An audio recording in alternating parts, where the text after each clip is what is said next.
बिस्मिल्लाहिर्रहमानिर्रहीम। आज इस वीडियो सेशन में हम नेटवर्किंग डिवाइसेस को कवर करेंगे। और जिस तरह हमें पहले हमने थोड़ा सा डिटेल्स प्रोवाइड की थी नेटवर्किंग डिवाइसेस के हवाले से।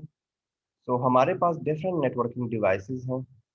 मिसाल के तौर पर अगर आपने एक कंप्यूटर को या एक लैन को, लोकल एरिया नेटवर्क को, अगर आपने कनेक्ट करना है दूसरे लोकल एरिया नेटवर्क के साथ, या आपने ये करना है कि एक लैन के अंदर आपने डिफरेंट डिवाइसेस को आपस में कनेक्ट करना है, और या इसके अलावा आपने लैन को, लोकल एरिया नेटवर्क को वाइड एरिया नेटवर्क के साथ कनेक्ट करना है, तो उसके लिए हमें डिफरेंट डिवाइसेस की ज़रूरत होती है या डिफरेंट डिवाइसेस रिक्वायर्ड होती है।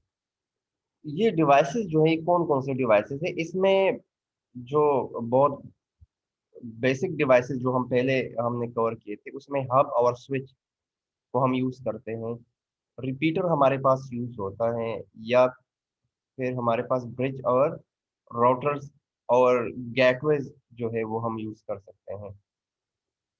तो ये डिफरेंट डिवाइसेस जो है इसकी हमें ज़रूरत पड़ती है whenever you are connecting different computers with each other, or different LANs with each other, or if you want to connect LANs with the wide area network, तो हम इन डिवाइसेस की हमें ज़रूरत पड़ती है। तो नेटवर्क के अंदर जो हमारे पास वेल नोन डिवाइसेस हैं उसको हम कवर करेंगे, ठीक है। अगर आपको पता हो कि हमने ओएसआई मॉडल को कवर किया था, फिर टीसीपी आईपी भी हमने कवर किया था। तो अगर हम डेटा ट्रांसफर को देखें, या हम डेटा कम्युनिकेशन को देखें, ठीक है, या नेटवर्कों को अगर हम कवर करें, तो वो सारे जो है अब जो है वो ओएसआई मॉडल के थ्रू या टीसीपी आईपी मॉडल के थ्रू ही किया जाता है। अगर हम एप्लीकेशन लेयर की बात करें, तो एप्लीकेशन लेयर कौन सा लेयर था? वो basically it's we can say human computer interaction layer था, जो आपके पास एप्लीकेशन लेयर, मतलब यूजर इंटरफेस, ठीक है। तो यूजर कंप्यूटर इंटरफेस जो है वो एप्लीकेशन लेयर पे। फिर आपके पास जो ट्रांसपोर्ट लेयर था, तो वो डेटा ट्रांसपोर्ट के लिए यूज होता था, और इसमें दो प्रोटोकॉल्स हमने कवर किए थे, यूडीपी और टीसीपी। मिसाल के तौर पर अगर आपने डेटा ट्रांसमिट करना है या डेटा ट्रांसफर करना है, तो रिलायबल डेटा ट्रांसफर जो है वो ट्रांसपोर्ट लेयर के थ्रू ही होता था। फिर नेटवर्क लेयर, इसके डिफरेंट हमने कवर किया था कि ये राउटिंग का काम करती है, और decide with physical path the data will take, कि कौन सा पाथ जो है वो डेटा जो है वो that will take, which path the data will take, that basically decided by the network layer. Data link layer जो है वो डिफाइन करता है the format of data on the network। और आपके पास जो फिजिकल लेयर है, ये basically transmit raw bit stream over the physical medium. So हमारे पास अगर आप डिवाइसेस को देखें, तो ये डिवाइसेस जो है काम करती है। गेटवे जो है, अगर आपको गेटवे को देखें, तो ये नेटवर्क लेयर से ऊपर के लेयर्स पे ये काम करती है स्पेसिफिकली। तो लेकिन इसका स्कोप काफ़ी ज़्यादा है। अगर आप राउटर को देखें, या थ्री लेयर स्विच, राउटर भी है और थ्री लेयर स्विच भी है, जो कि नेटवर्क लेयर पे ही काम करती है, स्पेसिफिकली नेटवर्क लेयर के ऊपर, and that comes down to the data link layer in physical layer. अगर आप ब्रिज को देखें, तो ब्रिज डेटा लिंक लेयर तक ये काम करता है, और आपके पास जो रिपीटर हब है, तो ये फिजिकल लेयर डिवाइसेस है। तो अब आपको आइडिया है कि जो ब्रिज है, that is data link layer device, या लेयर टू स्विच जो है, जिसको हम, अगर आप हब या रिपीटर की बात करते हैं, तो that is a physical layer device. Router is a network layer device, and gateway जो है ये आपके पास एप्लीकेशन ट्रांसपोर्ट लेयर पे ये बेसिकली एक काम करता है। तो डिफरेंट डिवाइसेस डिफरेंट लेयर्स के अंदर ही इसकी फंक्शंस डिफाइंड है। अब हब जो है, हब बेसिकली कहाँ पे हम यूज कर सकते हैं? हब, जिस तरह आप देख रहे हैं कि हब के अंदर पोर्ट्स होते हैं, और ये पोर्ट्स जो है 8 भी हो सकते हैं मैक्सिमम, ये 12 भी हो सकते हैं। और ये एक सबसे ओल्ड डिवाइस है जो कि नेटवर्किंग डिवाइसेस में यूज होता है, ठीक है। मिसाल के तौर पर पुराने ज़माने के अंदर जो नेट कैफ़े थे या जो लेंस बनते थे, उसमें ज़्यादातर हब का ही इस्तेमाल होता था। हब नॉर्मली क्या काम करता है? हब के थ्रू हम डिफरेंट कंप्यूटर्स को आपस में कनेक्ट कर सकते हैं। मिसाल के तौर पर अगर आपसे दो या दो से ज़्यादा कंप्यूटर्स हो, मिसाल के तौर पर दो से ज़्यादा कंप्यूटर्स हो, तो आपको हब की ज़रूरत पड़ सकती है। या अगर आपने दो लेंस को आपस में कनेक्ट करना हो तो वहां पे भी हमें हब की जरूरत पड़ सकती है। So hub basically use to connect different computers. तो ये एज अ सेंट्रलाइज्ड डिवाइसेस को आप कह सकते हैं कि डिफरेंट डिवाइसेस से जो कंप्यूटर्स है उससे आप यूटीपी केबल के थ्रू आप इसके थ्रू कनेक्ट हो सकते हैं। अब इसके भी दो टाइप्स है, एक इसके अंदर पैसिव हब होता है, एक एक्टिव हब होता है। पैसिव हब जो है वो सिंपल एक कनेक्टर का काम करता है, इसके अंदर एम्पलीफिकेशन नहीं होता, सिर्फ दो डिवाइसेस को आपस में कनेक्ट करता है। लेकिन जो एक्टिव हब है उसके साथ कनेक्टिविटी के साथ साथ वो आपके पास ऐसा रिपीटर भी काम कर सकता है, ऐसा multi port repeater. Multi port इसके अंदर पोर्ट ज्यादा होते हैं। सो ये जनरेट भी कर सकता है, सिग्नल को रीजनरेट कर सकता है, या सिग्नल को जिसको कहते हैं एम्पलीफाई भी कर सकते हैं। रीजनरेट या एम्पलीफिकेशन जिसको हम कह सकते हैं, वो रिपीटर काम का काम होता है। एज ए रिपीटर की तरह ये काम कर सकते हैं हम।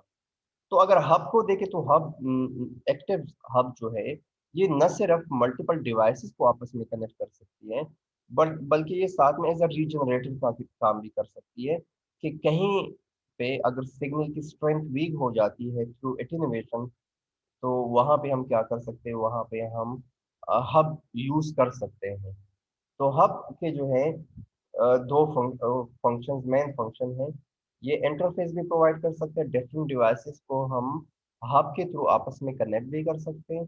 साथ साथ ये एज अ एम्पलीफिकेशन या रीजनरेशन का भी काम कर सकते हैं। मिसाल के तौर पर अगर दो डिवाइसेस के दरमियान डिस्टेंस काफी ज्यादा हो और सिग्नल वीक हो रहा हो एक जगह पे, तो वहां पे आप हब यूज कर सकते हैं।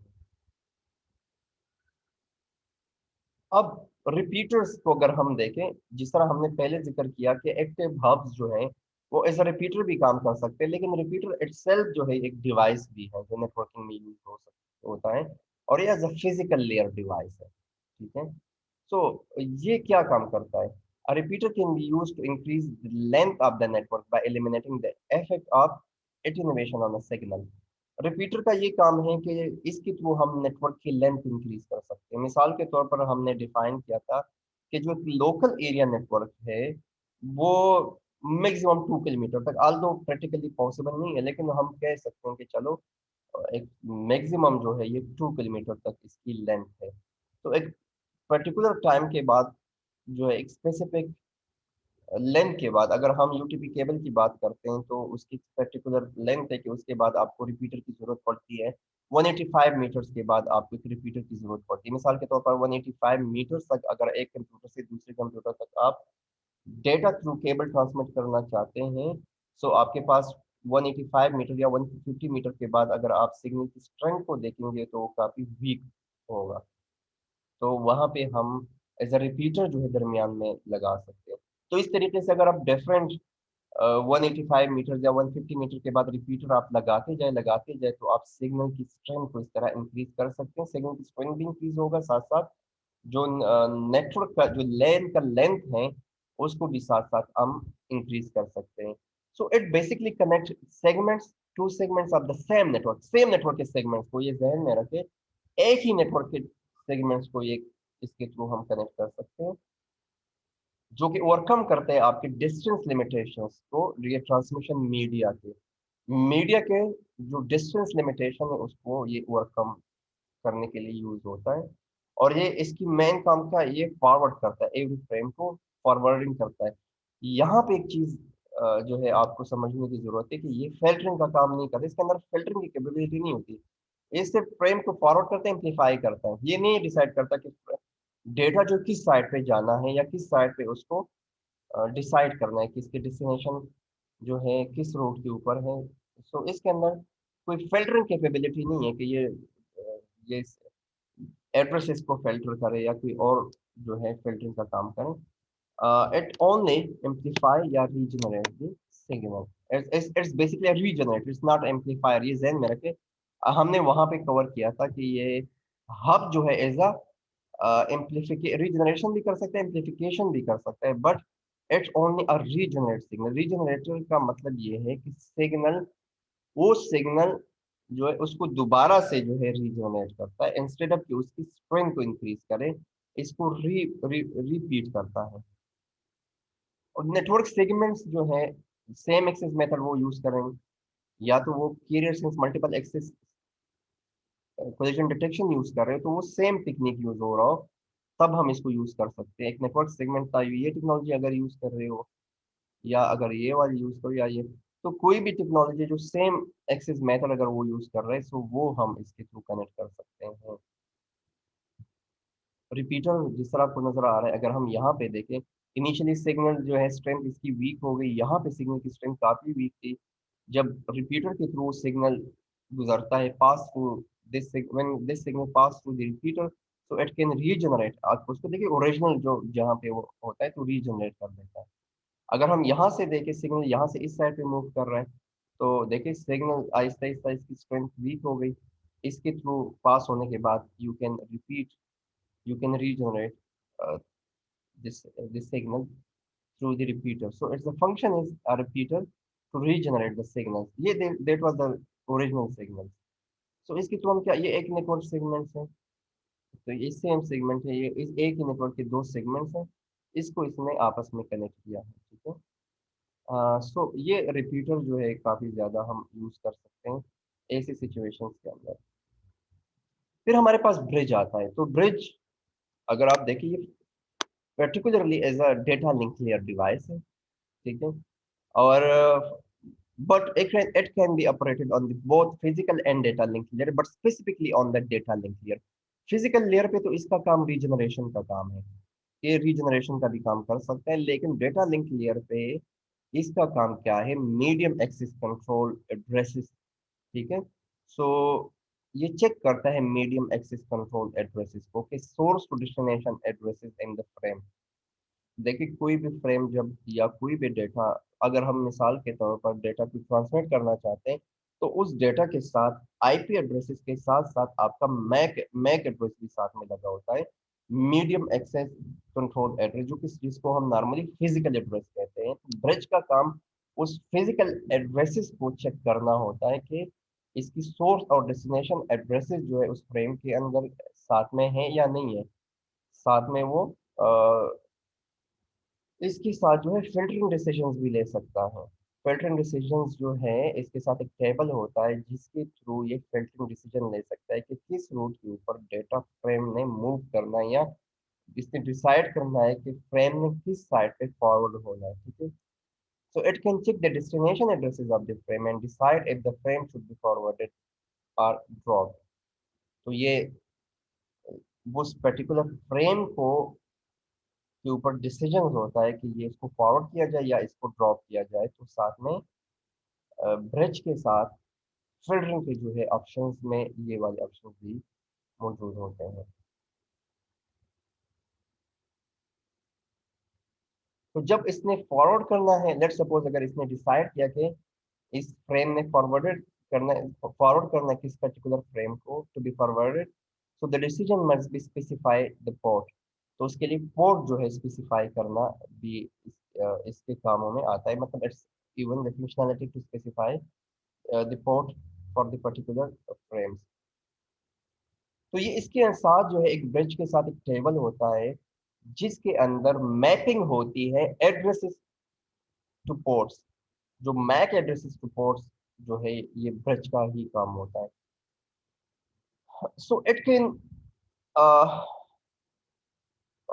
जिस तरह ब्रिज को हमने देखा, तो ब्रिज आपके पास एक फुल फ्लेज डिवाइस है जिसके अंदर फिल्टरिंग का भी ऑप्शन है, और साथ में ये जो है मीडियम एक्सेस कंट्रोल एड्रेसेस को भी साथ में ये चेक करता है।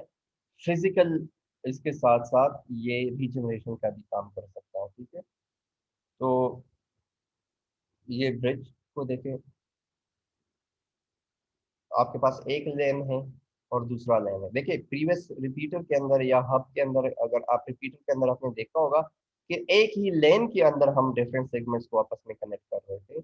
अब इसको देखे, ब्रिज को देखे, तो ब्रिज दो दो डिफरेंट लेन्स को आपस में कनेक्ट कर रहे हैं। मिसाल के तौर पर एक लैब है जिसको एक लैब कंसिडर किया जाता है, और एक लैब को, कंप्यूटर लैब को आप दूसरे लैब के साथ कनेक्ट करना चाहते हैं जो थोड़ा सा, तो उसको उस जगह पे हम ब्रिज को यूज कर सकते हैं। मिसाल के तौर पर आपके पास कहीं पे एक लेन के अंदर काफी ज्यादा डिवाइसेस है, दूसरे लेन के अंदर भी नेट जो डिवाइसेस है उसकी तादाद ज़्यादा है, तो वहाँ पे भी हम ब्रिज को यूज़ कर सकते हैं, ताकि डिफरेंट एक बड़े नेटवर्क्स को, बड़े लेंस को, जो बड़े साइज़ की लेंस है, उसको डिफरेंट सेगमेंट्स में ब्रिज के थ्रू हम डिवाइड कर सकते हैं। और ब्रिज जो है ये बेसिकली डिसीजंस लेता है over the MAC addresses, medium access control addresses, ठीक है। अगर आप इसको आईपी एड्रेस देंगे तो ब्रिज जो है आईपी एड्रेस को रिकॉग्नाइज नहीं करता, जस्ट लाइक स्विच। अच्छा, इसकी वर्किंग कैसी है? वर्किंग जिस तरह आपको पता है कि अ, जिस तरह हमने ये देखा कि ये अ, यहाँ पे आपको नजर आ रहा है, देखिए ब्रिज। मिसाल के तौर पर एक डेटा जो है वो आपस में डिफरेंट नेटवर्क सेगमेंट्स में है, तो वो डायरेक्टली यहाँ से ट्रांसफर हो सकता है, तो ब्रिज के थ्रू वो डेटा पास नहीं होगा, ठीक है, उसकी जरूरत नहीं है पास होने की। बट अगर डिफरेंट लैन्स, दो डिफरेंट सेगमेंट्स हैं, ये एक लैन है, ये दूसरा लैन है, तो अगर ए ने जी को सेंड करना है, सो पैकेट फ्रॉम ए टू जी वो इस तरीके से मूव करेगा। अब यहाँ पे जो ब्रिज का फंक्शन है, ये देखिए, फॉरवर्ड सेगमेंट, देखिए decision as to segment as the source address, तो अगर वो destination is the same segment as the source address, तो स्टॉप ट्रांसमिट, तो यहाँ पे ट्रांसमिशन की इसकी जरूरत नहीं है, but directly it will move from A to B. और यहाँ पे अगर आप देखें, it can easily pass through the bridge because they are used to connect different line segments. Bridges के अंदर राउटिंग टेबल्स होते हैं, फिल्टरिंग होती है, फॉरवर्डिंग होती है, और साथ साथ लर्निंग एल्गोरिथम्स भी ब्रिजेस के ऊपर रन हो रहे होते हैं। सो मिसाल के तौर पर if is used to determine the network of the destination station of a receive packet, अगर कोई पैकेट इसको रिसीव होता है तो ये डिटरमिन करता है कि कहाँ पे इसने मूव होना है, तो उसको नेटवर्क डेस्टिनेशन जो है उसके लिए डिटरमिन करना थ्रू द टेबल्स। फिल्टरिंग का काम, ये फिल्टरिंग का काम भी कर सकता है, packets are filter with respect to their destination and multicast addresses, तो उसकी फिल्टरिंग होती है कि वाकई ये एड्रेसेस जो है ये करेक्ट करेक्ट है, वाकई ये डेस्टिनेशन एड्रेसेस की है, उसको फिल्टर करना, and then it can further, once it is decided, ये इसके आपके पास एड्रेसेस जो है, डेस्टिनेशन एड्रेसेस आपके पास हैं, और उसको आप फॉरवर्ड कर सकते हैं, वो लेंथ सेगमेंट्स कहीं पे कनेक्टेड हैं, सो उसको फर्दर जो है फॉरवर्ड किया जाता है। साथ साथ इसके उसमें लर्निंग एल्गोरिथम्स भी हैं through which the bridge learns how to reach station on the entire network, तो किस तरीके से एक्सेस किया जाए, वो लर्निंग एल्गोरिथम्स भी ब्रिजेस के ऊपर ही रन होती है। ब्रिजेस के डिफरेंट टाइप्स हैं, जिस तरह हमने हब के एक्टिव और पैसिव हब्स हमने पढ़े थे, तो इस तरह यहाँ पे भी आपके पास जो है ट्रांसपेरेंट ब्रिज है, जिसको लर्निंग ब्रिजेस कहा जाते हैं, और आपके पास सोर्स राउटिंग ब्रिजेस है जो कि only use in the token रंग नेटवर्क, ठीक है। अगर आप देखें दोनों टाइप्स, ट्रांसपेरेंट ब्रिज और सोर्स राउटिंग ब्रिजेस को देखें, तो इनमें मेन डिफरेंस क्या है? एक तो ईथरनेट के ऊपर, ईथरनेट जो है नॉर्मली वो ट्रांसपेरेंट ब्रिजेस यूज करते हैं, क्योंकि इसकी ड्यूटीज के अंदर फिल्टरिंग, फॉरवर्डिंग और ब्लॉकिंग के ऑप्शंस आते हैं, और कंपैरेटिवली इट्स अ सिंपल, ये थोड़ा सा सिंपल ब्रिज होता है, ये थोड़ा सा इसके अंदर ये साथ साथ आपके पास ये होता है कि it contains not only source and destination addresses but also the bridge addresses, इसके साथ वो ब्रिज एड्रेसेस भी साथ में होते हैं सोर्स राउटिंग के अंदर। और इसके अंदर बड़ी इंपॉर्टेंट चीज जो है कि ये जो एड्रेसेस हैं वो फ्रेम के अंदर ही इंक्लूडेड होती है, और तो ये आपके पास the main difference between source routing bridge और ट्रांसपेरेंट ब्रिज। तो transparent bridges normally Ethernet network पे यूज होती हैं, और सोर्स राउटिंग ब्रिज जो है वो टोकन रिंग नेटवर्क के लिए यूज की जाती है। इसकी जो मेन डिफरेंसेस है इसमें ये मेजर डिफरेंस है between the transparent bridge and the source routing bridge. Advantages क्या है? ये क्या काम करता है? एक तो फिजिकल नेटवर्क को एक्सटेंड कर सकता है, उसके इंफ्रास्ट्रक्चर को एक्सटेंड कर सकता है, नेटवर्क ट्रैफिक को ये रिड्यूस करता है, क्योंकि आपके पास अब ये देखिए नेटवर्क ट्रैफिक को इसने किस तरह रिड्यूस किया। मिसाल के तौर पर यहाँ पे रिड्यूस किया, ये देखिए यहाँ पे ये आपस में भी डेटा ट्रांसमिट कर सकते हैं, इसके थ्रू भी डेटा ट्रांसमिट किया जा सकते हैं। अब इन्होंने इसने क्या किया, इसने इस नेटवर्क लेन को अलहदा किया इस लेन के साथ, तो अब ये डायरेक्टली मूव कर रहा है इंस्टेड ऑफ ये यहाँ पे मूव कर रहा है। तो अगर ये कनेक्ट होता आपस में, एक ही ब्रिज ना लगा होता यहाँ पे, तो सिर्फ और सिर्फ एक टाइम पे एक ही डेटा मूव करता। अगर ये डेटा मूव कर रहे तो ये भी साथ साथ डिस्टर्ब हो रहा होता। अब इस लेन को आइडिया ही नहीं है, ठीक है, और वो अपना काम साथ साथ वो मूव कर रहा है, वहां पे डेटा ट्रांसमिट हो रहा है, ठीक है, तो इसने कंजेशन को भी साथ में कम करता है।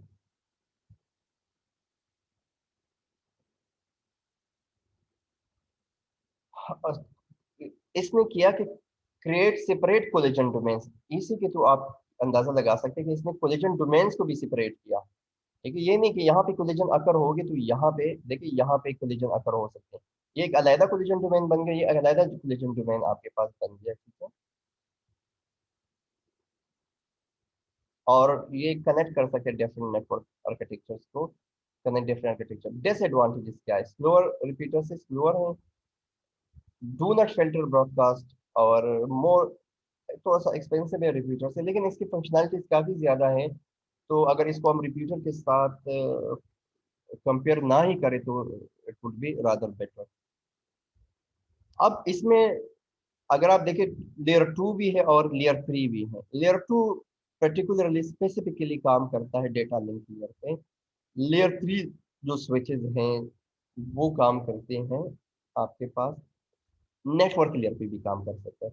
मिसाल के तौर पर लेयर थ्री स्विचेस जो है वो थोड़े से उसके अंदर राउटिंग की भी फंक्शंस होते हैं, राउटर्स की भी, और स्विच की भी फंक्शन, तो वो लेयर थ्री स्विचेस कहलाते हैं। तो ऐसे कंपेरेटिवली इसको हम एडवांस कह सकते हैं कि एक नेटवर्क के अंदर हम लेयर थ्री स्विच यूज कर सकते हैं, तो वो राउटिंग भी काम भी कर सकती है, और मैक एड्रेसेस की मैपिंग थ्रू आईपी और लैन के साथ जो है इंटीग्रेशन या इंटरफेसिंग का काम भी ये कर सकती है। सो लेयर थ्री जो है वो नेटवर्क लेयर पे, ब्रिजेस एन एग्जांपल। आप लेयर टू, ब्रिजेस जो है वो basically as we know it's a layer two switch, ठीक है। So this is main difference between layer 2 and layer 3. Bridge जो है comes under a layer 2 switch, ठीक है, because it can only work up to data link layer. Network layer पे bridge का कोई काम नहीं है, इसके पोर्ट्स कम होते हैं, फ्यू लेंस को कनेक्ट कर सकते हैं। Bridge with many port may be able to liquid इनइक्विड port distribute station with station, सही है। ये अभी साथ साथ तो लेयर 3 स्विचेस को अगर आप देखें, that is somehow as a router जिसको हम नॉर्मली कह सकते हैं, अ, कि राउटर्स की अगर आप मिसाल ले लेते हैं कि राउटर जो है क्या करता है, लेंस को वैन के साथ इंटरफेस करता है। जब भी आपको इंटरनेट कनेक्टिविटी रिक्वायर्ड होती है या वाइड एरिया नेटवर्क की कनेक्टिविटी रिक्वायर्ड होती है कहीं पे किसी नेटवर्क में, so you need a device called router.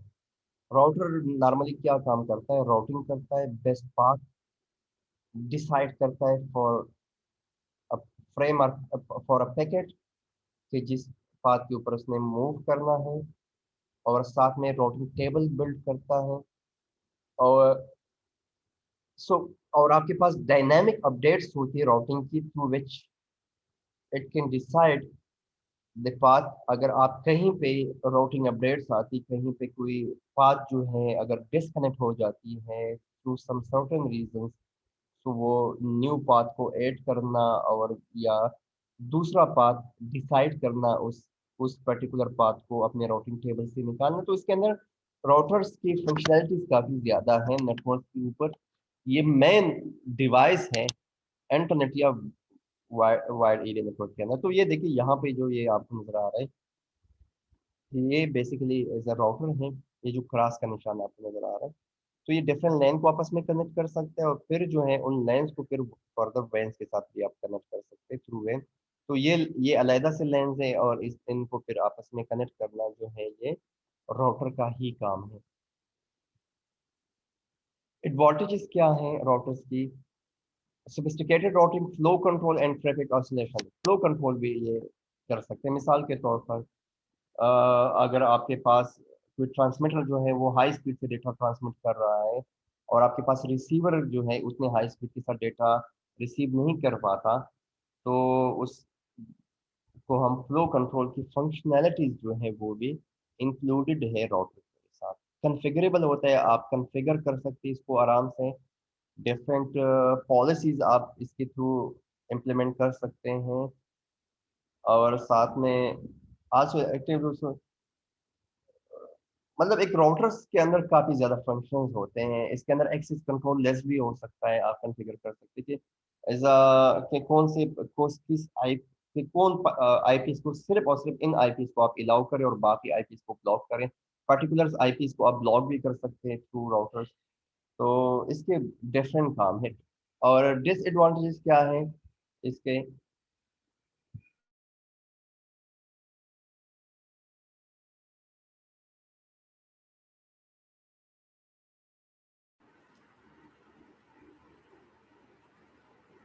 इसके साथ आपको एक कंसिडरेबल अमाउंट ऑफ कॉन्फ़िगरेशन की ज़रूरत पड़ती है। जब तक आप कॉन्फ़िगरेशन नहीं करते किसी राउटर को, तब ये काम नहीं, प्लग एंड प्ले वाला सिस्टम नहीं है कि आपने डायरेक्टली आपने लगाया और बस इसने काम किया। आपको अच्छी खासी कॉन्फ़िगरेशन की ज़रूरत पड़ती है, अच्छी खासी कमांड्स आपको देने पड़ते हैं। हर मोस्ट आई इंटरफेसेस के ऊपर आपने आईपी एड्रेसेस डिफाइन करने होते हैं, तो आपको अच्छी खासी कॉन्फ़िगरेशन रिक्वायर्ड होती है, जिसकी वजह से थोड़ा सा कम्प्लेक्सिटी इसकी बढ़ जाती है और एक्सपेंसिव भी हैं। और प्रोटोकॉल डिपेंडेंट डिवाइसेस हैं। तो प्रोटोकॉल डिपेंडेंट मीन के इसके साथ ही कुछ प्रोटोकॉल्स के ऊपर ही ये डिपेंड करता है कि इसके ऊपर आपने डीएचसीपी मिसाल के तौर पर आपने राउटिंग एल्गोरिथम्स आपने इंप्लीमेंट करने हैं, तो ये उस पर डिपेंड करेगा कि कौन सा राउटिंग एल्गोरिथम डाइकेस्ट्रा है या बेलमैन फोर्ड है। फिर उसके साथ जो है आपके पास जो हमने डिफरेंट राउटिंग प्रोटोकॉल्स कवर किए थे, डायनामिक राउटिंग प्रोटोकॉल्स जो हमने कवर किए थे, आर आई पी, ठीक है।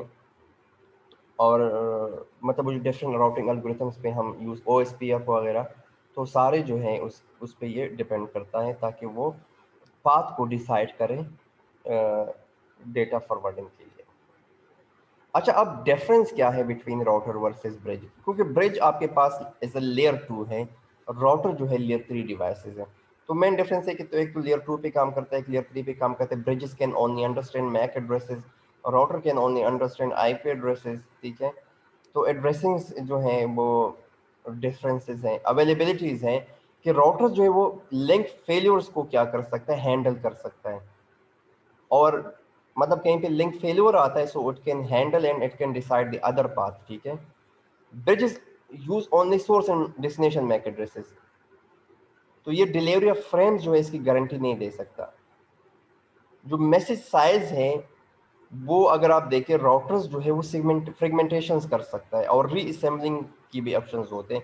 अगर पैकेट का साइज ज़्यादा है so it can segment, it can fragment that particular packets, इतने साइजेस के अंदर उसको लाना ताकि वो अगर इथरनेट के ऊपर आपने इसको सेंड करना है या पॉइंट टू पॉइंट लिंक है आपके पास, या आपके पास जो है कोई अच्छे लिंक्स, मतलब जो हमने डिफरेंट लिंक्स के इथरनेट जो है हमने पढ़ा था कि कितना maximum M T U size कितना हो सकता है, मैक्सिमम ट्रांसमिशन यू ना। तो उस एम टी यूज के साथ पैकेट्स को फ्रेगमेंट्स करना भी राउटर्स की फंक्शनैलिटी में आता है।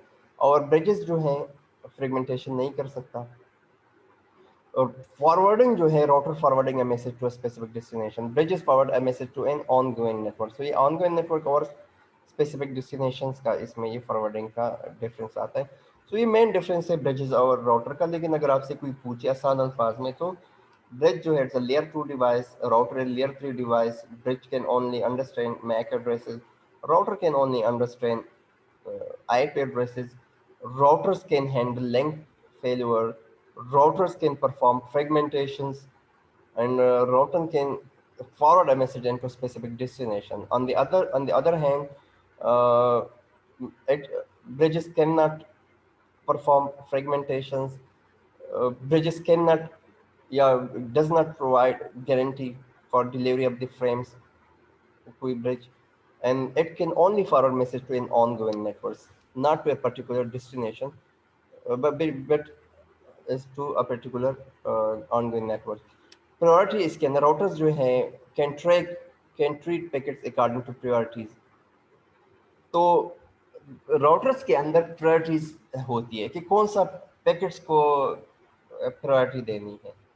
ब्रिजेस जो है सारे पैकेट्स जो है उसको इक्वली देखता है, ट्रीट करता है। इसके अंदर प्रायोरिटीज नहीं है, ये सिंपल डेटा को एक ही जितने भी फ्रेम्स इससे गुजरते हैं तो उसको इक्वली जो है कंसिडर करता है, not priority packets. Error rate अगर आप देखें कि network layers has error algorithm that examine each received packet. The MAC layer provides a very low understand undetected bits errors rate. Security bridges, both bridges and provide ability to put security walls around specific station. लेकिन routers जो है generally great security than bridges. तो router में security comparatively ज़्यादा होती है, लेकिन security हम bridge पे भी provide कर सकते हैं। साथ में ब्राउटर्स भी एक ऐसे डिवाइसेस है जो कि ब्रिजिंग प्लस राउटिंग का काम करती हैं। So it's called layer 2 layer 3 switches जो है एज अ ब्राउटर्स होते हैं बेसिकली। तो इसके अंदर वो सारे ऑप्शंस हैं जो किसी भी राउटर्स ब्रिज प्लस राउटिंग के ऑप्शंस इसमें आ जाते हैं। गेटवे जो है लास्ट हमारा डिवाइस जो है वो गेटवे है। गेटवे का स्कोप काफ़ी ज़्यादा है, ये नेटवर्क लेयर से अपर के लेयर्स पे काम करता है और it's capable of converting data frames and network protocol into a format needed by another network. उस पर्टिकुलर फॉर्मेट में डेटा को लाना ताकि वो उसको अंडरस्टैंड कर सकें। ट्रांसलेशन प्रोवाइड करता है डिफरेंट कंप्यूटर प्रोटोकॉल्स। और जो transport gateways make a connection between two network at the network layer. Application gateway जो है वो कनेक्ट कर सकते हैं two parts of an application of the application, that is sending email between two machine using different mail formats. So ये जो broadband modem routers हैं ये आपके पास गेटवे के टाइप्स में आते हैं। तो दे गेटवेज को इंशाल्लाह फिर हम बाद में कवर कर सकते हैं, लेकिन समहाउ जो राउटर्स हैं उसको गेटवे कहा जाता है। नेटवर्क के अंदर जो राउटर्स हैं उसको भी gateway as a gateway configure किया जा सकता है। सो ये सारे वो नेटवर्क डिवाइसेस है जिसकी हमें ज़रूरत पड़ती किसी नेटवर्क में। ठीक है, एनी क्वेश्चन? समझ आ रहा है? ये सर। कोई क्वेश्चन हो रिलेवेंट आप इसमें कर सकते हैं मुझसे। No sir. मुश्किल आसान है, कुछ